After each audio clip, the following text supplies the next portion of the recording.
I know you've heard it countless times. I thought my life was perfect until that one day. That was me, Ethan Hayes.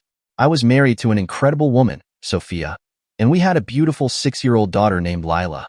Sophia, as we all called her, and I met during my senior year of college. She was a junior at the time, and we fell in love almost instantly. A month after her graduation, we got married. With my engineering degree, I landed a solid job at a national firm, while Sophia started working as a legal assistant at a law firm. 2 years later, she left her job when Lila was born to focus on being a full-time mom. Life felt perfect until Lila started kindergarten. That's when Sophia decided to return to her old position at the law firm. In hindsight, the warning signs were everywhere, but I was too blind to see them. I believed wholeheartedly that Sophia loved me just as deeply as I loved her. Looking back, it's clear I was wrong. When she went back to work, she started dressing more provocatively. Our once vibrant sex life dwindled to nothing. Sophia began working longer hours and dismissed my concerns whenever I asked about it. When I brought up how little time she was spending with Lila and me, she'd brush it off, saying she was working for one of the senior partners and that it was a significant opportunity. It's for our future and will help us financially, she'd insist. About a few months before the day, I met her boss, Nathan Price, at the firm's Christmas party. From the moment I saw him, I didn't like him. He came across as arrogant and dismissive toward me. I watched them closely during the event, but there was no obvious sign of anything inappropriate between Sophia and her boss. Whatever was going on, they were careful to hide it from me. But it was there. I just couldn't see it yet. Everything fell apart as Lila's kindergarten year came to an end. After her last day of school, she was set to spend the weekend with my parents, giving Sophia and me a chance to reconnect. I had been looking forward to a quiet weekend with her, hoping to reignite our relationship and revive our intimacy. After dropping Lila off, I headed home, eager to start the evening I had planned. A nice dinner and a movie at home, just the two of us. But as I walked into the kitchen, I saw Sophia coming down the stairs. She was dressed in a short, elegant dress and high heels, her hair styled in perfect curls that framed her face. Her makeup was flawless, as if she was heading out for a glamorous night. "Wow, babe, you look incredible," I said, genuinely stunned. "I wish you'd told me we were going out. I would have rushed home. Just give me a few minutes, and I'll get ready. Where are we going?" She smirked, a cold, unrecognizable expression that made my stomach twist. "We're not going anywhere," she replied. "I'm going out, but not with you." I froze, struggling to process her words. What are you saying?" "I have a date," she said casually, as though it was the most natural thing in the world. "And this is just the beginning. Starting today, we're going to have new rules. My boss is picking me up for a night out. I won't be home. I've booked a room downtown." Her words hit me like a brick. "What the hell are you talking about?" I demanded, my voice rising in disbelief. "You need to calm down and accept it," she said, her tone cold and matter-of-fact. "This is how it's going to be. I'll be home sometime Sunday." "Like hell you will," I shouted. "If you walk out that door, don't plan on coming back." She didn't flinch. "No, Ethan, I will be coming back. This is our home, and we're staying married. I'll live here, and so will you. You need to understand that I still love you, but I need more. If you make this difficult, it's you who won't live here anymore. And believe me, you don't want to end up penniless and in jail. It wouldn't be good for Lila to lose her father, would it?" Her words cut deeper than I thought possible, leaving me standing there, stunned and furious, as she walked out the door. Just as I was about to confront Sophia, the doorbell rang. She hurried to answer it, letting her boss, Nathan, into the house. "How did he take it?" Nathan asked her. "Not well," she replied coolly. "I think you need to explain the consequences of non-compliance." Nathan was not an imposing man, about my size, if not slightly shorter. "Mr. Hayes," he began, "I believe we need to have a conversation." "Conversation?" I said, bristling with anger. "What I need is to throw you out of my house." "You're welcome to try," he said with a smirk. "From the looks of it, you might get a few good hits in before my driver steps in and puts an end to it. By the end of the evening, you'd be in jail. So, why don't you sit down and listen instead?" I glanced toward the door and saw a large man standing on the doorstep behind Nathan. Realizing the odds were against me, I muttered under my breath and reluctantly sat down. "Good," Nathan said, his tone smug. "Now we can have a civilized discussion. When your wife agreed to become my personal assistant, she took on additional responsibilities, including meeting my personal needs." "Yes, I'm referring to a sexual relationship. We've been involved for the past 6 months, but Sophia has grown tired of sneaking around. Here's how things are going to work moving forward. You and your wife will remain married, and your role as husband and father will remain largely unchanged, except for one aspect. I will be the one meeting Sophia's intimate needs. Most of the time, this will happen at the office or in a hotel, but on occasions when you are not home, we may use your bedroom. My anger boiled over as I stood up. This is outrageous. I will not accept this. I will divorce her for her infidelity. Mr. Hayes, Nathan said smoothly, his tone calm yet menacing. That kind of talk is not productive. You seem to be forgetting what business I'm in. I'm a high-powered attorney at this city's most prestigious law firm, and I have considerable influence. If you pursue a divorce, you'll face severe consequences, not just in the courtroom. Of course, during the divorce proceedings, we'll take everything from you. You'll lose your home, your savings, and you'll still be required to pay alimony while Sophia continues her relationship with me. But that's not all. That precious little daughter you adore? You won't see her again. I'll ensure you're accused of child molestation. The charges will ruin you. You'll serve time in prison, and even after you're released, you'll never have visitation rights. Your employer will fire you immediately, and your reputation will be destroyed. Your family and friends? They'll abandon you. You'll be left with nothing. I sat there, paralyzed, unable to respond. Nathan leaned forward, his expression cold and calculating. Now, I trust you won't do anything foolish. If you tell my wife or anyone else about this arrangement, you'll face everything I just described, plus a visit from my driver and his associates. If you think you can simply leave town, we'll track you down. So, be a good man and accept this new dynamic. Your wife is an exceptional assistant, he added, his voice dripping with malice. Then, moving closer to my ear, he whispered, and she gives the best BJs. I was too stunned to react as Sophia walked out the door with Nathan, her boss, and now her lover. My entire world had just been shattered. Devastated, I didn't know what to do. So I turned to the only escape I could think of. I drank.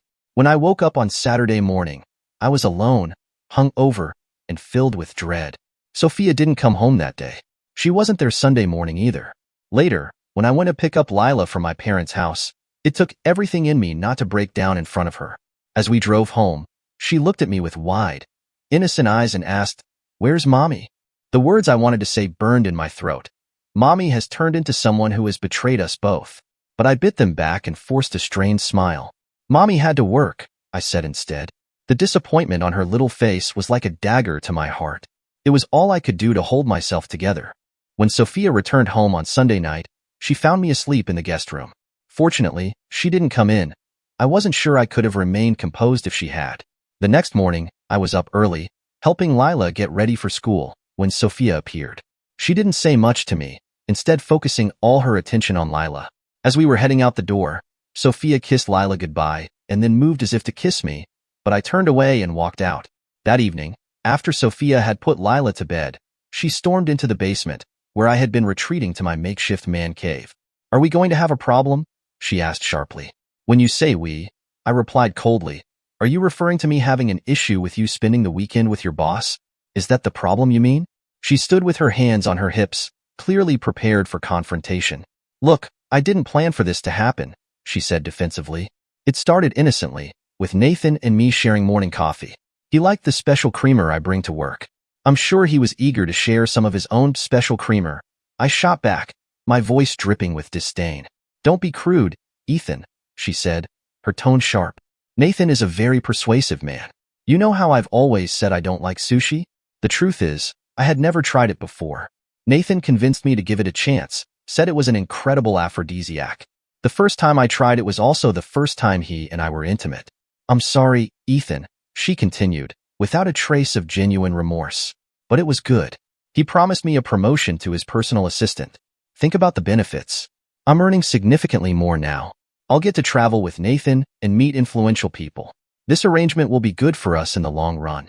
"Oh," she added, as though it were an afterthought, "Nathan even said you could be intimate with me again. Under certain conditions?" "Oh, God. I can't wait to hear this," I said, my anger rising. "You can only have sex with me after Nathan has been with me," Sophia said, her tone almost apologetic. "He insists that it must be after he's left his mark. And according to him, that's going to happen often." "Wow," I replied, my voice dripping with sarcasm. "So, Nathan is graciously allowing me the privilege of sloppy seconds with his willing participant. How incredibly generous of him. You can't talk to me like that, Sophia snapped. Ethan, you need to get on board with this. It's not permanent, 2 or 3 years at most. Afterward, we'll be in an excellent position for our future together. You actually believe this nonsense, don't you? I said, incredulous. In your world, once the great Nathan is finished with you, I'm just supposed to pick up the pieces and grow old with you, right? What happens when your precious Nathan decides he wants to put a baby in you and expects me to raise it? Sophia lowered her head, unable to meet my eyes. Oh, no, I said, dread creeping into my voice. You're not already pregnant, are you? No, she said quickly, but he has mentioned wanting me to stop taking the pill in a few months. I told him I wanted you to be on board with the new arrangement before we took that step. I can't believe this, I said, shaking my head. Get out of my sight. Sophia paused at the top of the stairs and turned back to me. I'll be in our bed, waiting. Once I stop taking the pill, I won't be available to you until, well, you know. This was too much. She had to understand I would never go along with this twisted plan. I moved into the guest room and started spending more time in the basement. Still, for Lila's sake, I did my best to keep things as normal as possible on the surface. Over the next week, I began researching Nathan Price and quickly discovered that his claims of power and influence were not exaggerated. His connections ran deep, and his reputation for ruthlessness was well known. I sought out a divorce lawyer, hoping for some guidance. Unfortunately, her assessment was grim. Pursuing a divorce would ruin me. She was familiar with Nathan Price and believed he wouldn't hesitate to fabricate allegations of child molestation against me. Divorce, she said, wasn't a viable option. The lawyer did offer a sliver of hope. She suggested I gather evidence of my wife's plan. If I could record a conversation where they explicitly discussed their intentions or plotted against me, it might serve as leverage. However, she cautioned that even with evidence, going up against someone like Nathan Price would be an uphill battle. As part of her advice, she recommended using a discreet, voice-activated recorder and hiding it in Sophia's belongings. Taking her suggestion, I purchased a recorder designed to look like a pin and slipped it into a small pocket in Sophia's purse, among other pins. While this felt like a long shot, I couldn't think of a better approach at the time. So I started looking into other possibilities. I realized I was running out of legal options and needed to explore unconventional measures. To avoid leaving a digital trail, I used the library's public computers. From what I'd seen in crime shows, investigators always checked a suspect's internet history, and I didn't want to risk being tracked. After hours of searching, I came across an extreme idea. It was drastic, uncertain, and not something I ever imagined I'd consider. But desperation drove me forward. 3 hours away, I found a small, disreputable Oriental supply store. I donned an old hat, sunglasses, and sweats, trying to make myself as unrecognizable as possible. Upon arriving, I was relieved to see the store empty except for an elderly man behind the counter. Approaching him cautiously, I asked in a low voice, "I'm looking for tetrodotoxin and dimethylmercury." The old man studied me for a moment before a knowing smile crossed his face. "Ah, trouble with a cheating wife?" I gave him a faint smile in return. "Do you have what I need?" "I do, but it's not cheap," the old man replied. "It'll be $1,500, cash only. I assume you want no record of this transaction." Anticipating the expense, I had brought $2,000 with me. I counted out $1,500 in 20s and placed the stack on the counter. The old man nodded, disappearing into a back room. Moments later, he returned with a small paper bag containing 2 vials. "Handle these carefully," he instructed. "A small amount over time will achieve the desired effect." He then placed 2 syringes into the bag. "These will help with administering it. Don't let the substances touch your skin. It's best to mix them into a liquid for ingestion." I took the bag and quickly exited the store, heading back to my car. The substances, tetrodotoxin and dimethylmercury, were as lethal as they were elusive. Both had origins tied to marine life. Tetrodotoxin is derived from the fugu fish creatures that, when prepared correctly, are considered culinary delicacies. However, in concentrated forms, the toxin accumulates in the body and can be fatal. Dimethylmercury, a compound related to mercury, is even deadlier. Both substances are slow-acting, building up in the system over time, making their effects difficult to trace. Even if detected, the cause could plausibly be attributed to contaminated seafood, such as bad sushi. The brilliance of my plan lay in its delivery. Sophia herself would unwittingly carry out the act. She kept her special creamer at home until she needed to replace the bottle at work. Months ago, I had asked her why she didn't store all of it at the office. She had explained that she feared someone might steal it, calling the creamer her little indulgence. Now I knew what she really meant. It was something she shared exclusively with Nathan. The creamer, non-dairy and shelf-stable, was stored in a case in our pantry. That would be my opportunity. The case of creamer sat open, with 11 bottles neatly arranged. Carefully, I took one out for closer inspection. The cap wasn't tamper-proof, but was sealed with a layer of paper and foil beneath it. Deciding to start with the tetrodotoxin for safety, I prepared a syringe. The dimethylmercury was far more dangerous, as even skin contact could be lethal, so I wanted to ensure I was confident with the process first. Filling the syringe with the tetrodotoxin, I gently inserted the thin needle into the seal's edge. Once inside, I slowly injected the liquid, taking care to avoid any visible signs of tampering. The bottle looked untouched after the needle was removed. Reassured, I repeated the process with the remaining 10 bottles. Once I finished with the tetrodotoxin, I carefully prepared the dimethylmercury. With heightened caution, I injected the second toxin into each bottle, ensuring there were no spills. Finally, all 11 bottles were prepared. 2 weeks later, I noticed one bottle missing from the case. It was down to 10.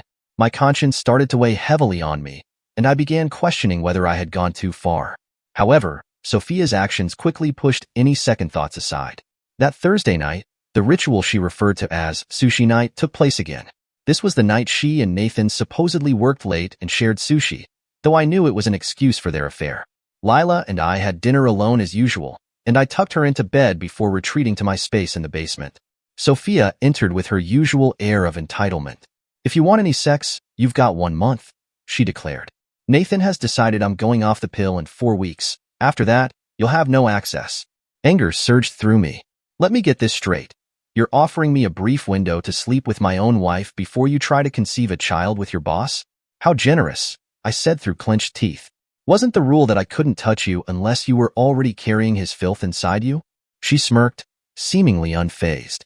"That's right. And don't call it that word. I've told you how much I hate it." "Then I'll pass," I snapped. "I wouldn't touch you, whether or not his filth is involved." "Suit yourself," she said smugly. "I'll be upstairs in our bed. It's been a while since we've been intimate." She turned and walked away with a self-satisfied air. I muttered under my breath as she left, "You wouldn't recognize love if it stared you in the face." I understand that some might think I was going too far, and that divorce should have been my course of action. However, given the threats made against me, both the danger to my daughter, the most precious person in my life, and the threat to my freedom, I saw my actions as an act of self-preservation. What I was doing was morally reprehensible, but I justified it as a response to the unimaginable threats they had leveled against me. About a week later, I noticed the case of creamer was down to 9 bottles. It took another month before the first signs of its effects began to appear. I had been closely observing Sophia whenever she was home, and I started to see subtle changes. Her complexion grew paler, but it was her hands that caught my attention. During dinner, she kept flexing her fingers and wringing her hands, unable to shake the sensation. The toxins in the creamer were starting to take a toll on her nervous system, slowly shutting it down. "Is everything okay, Sophia?" I asked, trying to sound genuinely concerned. "I don't know," she replied, her tone uncertain. "My fingers feel numb, kind of like when your hand falls asleep after lying on it. It's been happening for about a week now. I've also been feeling a bit out of breath." "It's probably nothing," I said, keeping my tone light. "It could just be stress. Anything at work causing you tension or making you uncomfortable?" Her expression shifted, and a faint sneer crossed her face. "No, there's nothing wrong at work. Everything is going great. I'm sure it's just stress." 2 weeks later, the box of creamer was down to 8 bottles. They must be drinking a lot of coffee, I thought. Sophia's symptoms, however, were no longer subtle. She began experiencing more pronounced body aches, worsening shortness of breath, and her skin had taken on a noticeably ashen tone. The evidence of her condition was becoming harder to ignore. It was a Thursday evening, and Sophia came home earlier than usual, which caught me off guard. "What are you doing here, Sophia? Isn't it sushi night?" I said, my tone heavy with sarcasm. "I'm not feeling great, and neither is Nathan. We decided not to work late tonight," she replied. "Well, that's poor timing, isn't it?" I said, adding, "You know that big project you and Nathan were supposed to start? It's hard to deliver that package if both of you are sick." Sophia stepped closer, lowering her voice so Lila couldn't hear. Don't be a jerk in front of our daughter. I'm going to lie down. After dinner, I took Lila to her room to get her ready for bed. As I walked past our bedroom, I heard the unmistakable sound of Sophia throwing up. I hesitated before opening the bathroom door. Please tell me you're not already pregnant, I said quietly.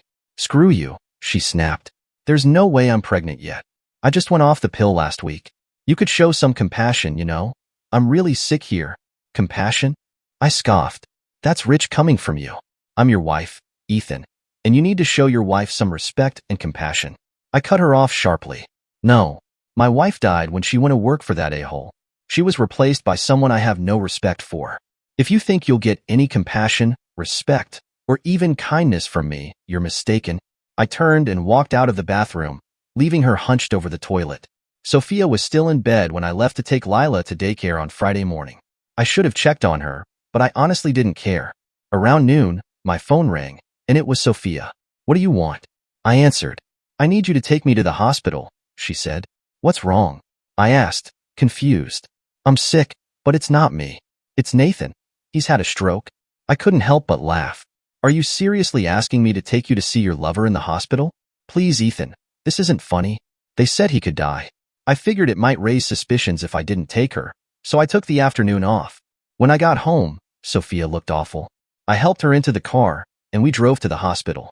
I loved every second of the drive, even whistled the entire way. She kept calling me names, but I did not care. Once there, we ran into Nathan's wife and one of the senior partners, Derek Carter. Derek quickly pulled Sophia aside, clearly aware of their affair.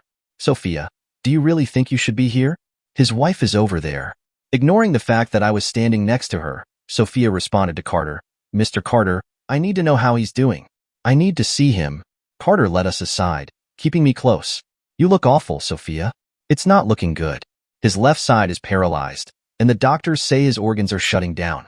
They don't know what's happening, but if they can't stop it, he won't make it through the weekend. Sophia was in tears. Please, Mr. Carter, I have to see him.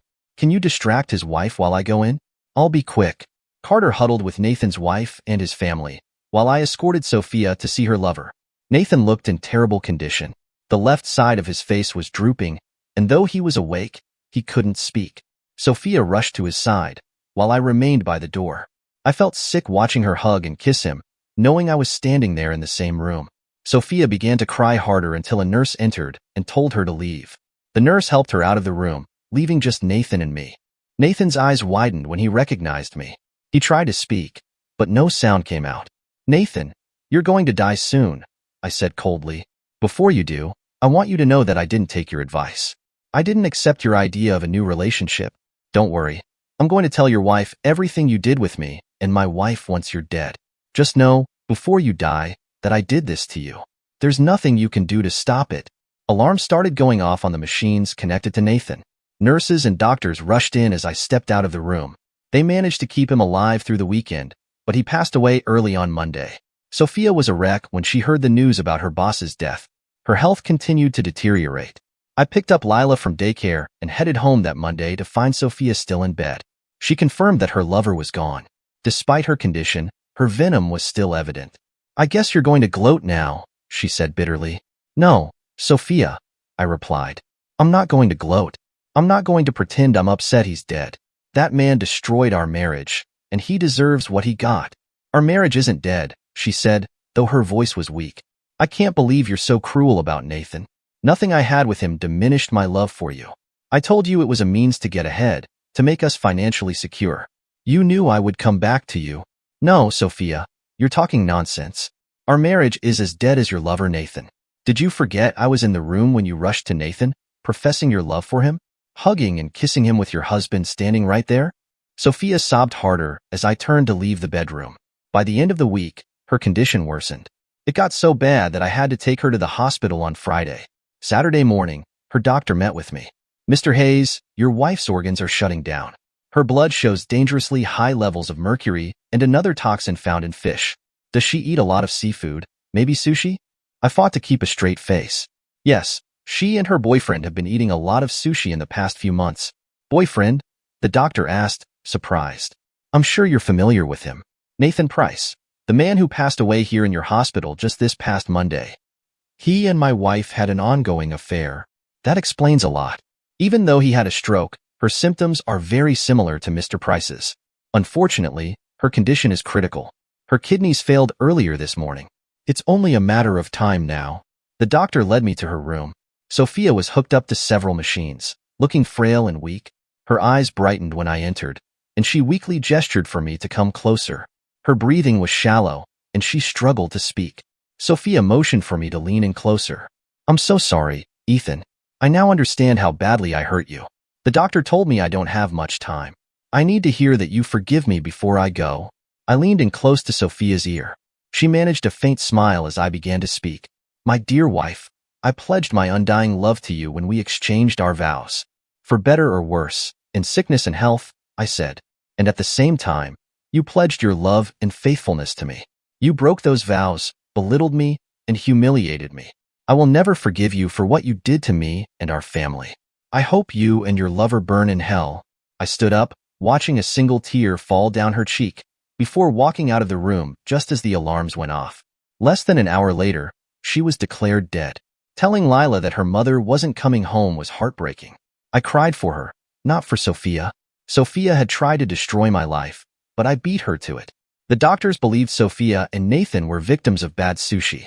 When Sophia's body was handed over to the funeral home, I was told there would be no autopsy or investigation. No police came to question me. I destroyed the extra bottles of creamer and the vials of toxins at the house, even retrieving the 1/4 full bottle of creamer from Sophia's office when I cleared out her belongings. When I had Sophia cremated, her parents objected due to their religious beliefs, which discouraged cremation. I didn't care. I wanted her body gone. With her ashes, any lingering evidence was destroyed. You'd think I would be satisfied with my revenge on Sophia and Nathan, but I wasn't done. I gathered my recordings and made copies. My first visit was to Emma Hayes, Nathan's widow. The question was, why confront her now that he was dead? I wanted to know if she knew and allowed it to happen. I suspected she did. Nathan had been too open about the affair for her not to know. When she invited me into her home, I turned on my pocket recorder. "Mrs. Price, I came here to talk to you about your husband and my wife." She interrupted me. "You can stop right there, Mr. Hayes. I knew about my husband and your wife. They were very obvious about it. It wasn't his first affair, but she was his last. I'm sorry for your loss, but as you can see, I lost my husband too." "Thank you, Mrs. Price. But I want to be clear here. You knew your husband seduced my wife and turned her against me and our daughter. By doing nothing, you're just as guilty as he was." "Wait a minute, Mr. Hayes. I didn't have any part in my husband's actions." "I guess we'll have to disagree on that, Mrs. Price. If you had done something, maybe your husband wouldn't have felt free to seduce my wife. Maybe my daughter would still have a mother. The fact that you knew will help me when I go after his estate for the pain and suffering he caused my family." I got up and walked out of her house without saying another word. My lawyer had advised me that pursuing Nathan's estate was unlikely to succeed, but at that point, I didn't care. I wanted retribution. Along with going after the Price estate, I set my sights on the firm where Nathan and Sophia had worked. With Nathan dead, my lawyer believed the firm wouldn't care about his actions and would fight us at every turn. That was until I produced a recording of a conversation between Nathan and his partner, Derek Carter. During the time I was carrying out my plan, I struggled to remain civil toward Sophia. One of their rants was caught on the recorder, which turned out to be fortuitous. It captured a conversation between Nathan, Derek Carter, and Sophia in her office. They discussed my resistance to their scheme, and in the recording, Derek offered his assistance in enforcing their plan. He even mentioned knowing cops, prosecutors, and judges who owed him favors, and that they could use those connections to destroy me if I didn't comply. Although my lawyer said the recording might not be admissible in court, we decided to use it anyway. My lawyer arranged a meeting with the senior partners, including Derek Carter. She didn't tell them the reason for the meeting, only implying it might involve life insurance. I wanted to catch them off guard. When we entered the conference room, each of the 7 senior partners, including Carter, offered their condolences on Sophia's passing. They all believed we were there to discuss the issues we were having with her life insurance policy. Mark Holden, the managing partner, stood up and spoke first. "Mr. Hayes, each of us is very sorry for your loss. We've been informed of the difficulties you're facing with the insurance company, and I'm pleased to tell you that we've successfully intervened to clear the obstacles." He slid a check for $600,000 from the insurance company toward me. I pocketed the check, then looked up and said, "Thank you, Mr. Holden, but that's not why we're here. We're here to give your firm the opportunity to settle a serious matter before we go public and file suit against each of you personally and against your law firm. You see, Mr. Holden, your firm was complicit with Mr. Price in a plot to seduce my wife away from her family and to have me arrested, prosecuted, and jailed. Holden stood up, visibly angry. How dare you come in here and accuse our firm of such crimes, tarnishing the reputation of a fallen partner. Mr. Hayes, we will not sit here and tolerate these false allegations. Mr. Holden, I said calmly, we can leave right now, but I assure you that my allegations, as you call them, are true, and I have the evidence to back them up. I suggest you simply ask Mr. Carter if I'm telling the truth. All eyes shifted to Carter, who was visibly squirming in his chair. It seemed everyone was waiting for him to refute my claims, but he remained silent. My lawyer then hit play on his phone, and a portion of the recording between Carter and Price discussing their plan to destroy me filled the room. Holden quickly stood up, glanced at his partners, and then turned back to me and my lawyer. Mr. Hayes, if you'll allow us, I need to speak with my partners privately. 30 minutes later, Holden walked back into the room alone. What are your demands, Mr. Hayes? He asked. Your firm will pay me and my daughter $5 million, I said, or we'll sue you. The recording I played for you, along with many others, will be made public. It's as simple as that. My lawyer tells me that Carter will almost certainly be disbarred, and the rest of you could face the same fate. The fact that prosecutors and judges were named might harm your business and jeopardize your licenses. Holden asked for 2 days to discuss my offer with his partners. My lawyer spoke up. You have 2 days to agree, or everything comes out. 2 days later, my lawyer called me with news. They've agreed to the $5 million. I have a proposed agreement to send you. In exchange, we've agreed not to go after Mr. Price's estate, and they will expel Mr. Carter from the firm under a moral clause, denying him 90% of his partnership share. I agreed to the terms and accepted their money. I signed an agreement that I wouldn't disclose the actions of Mr. Price and his firm against me and my family. Sophia had been right about one thing. Her affair had financially secured our future. After the deal with the law firm was settled and the financial strain lifted, Ethan Hayes took a step back from the turmoil that had consumed his life for the past months. He focused on what mattered most, his daughter Lila. While the scars of betrayal lingered, Ethan realized that this was a turning point. The weight of the past was still heavy, but it no longer defined him. Ethan used the money from the settlement to create a stable future for Lila, ensuring she had everything she needed to grow up happy and secure. He took her on trips to places she had always wanted to visit, and they spent more time doing things that brought them joy, fishing, hiking, and even picking up old hobbies that Ethan had neglected during the dark days of his marriage. One day, while taking Lila to her favorite burger joint, Ethan met someone new. Her name was Sarah, a kind-hearted woman who had been through her own share of pain but had come out stronger on the other side. She worked as a therapist, helping people navigate their struggles, and she immediately connected with Ethan, not just for the pain he had endured, but for the strength he had shown in protecting his daughter and finding a way forward. As their relationship blossomed, Ethan found himself laughing again, something he hadn't done in a long time.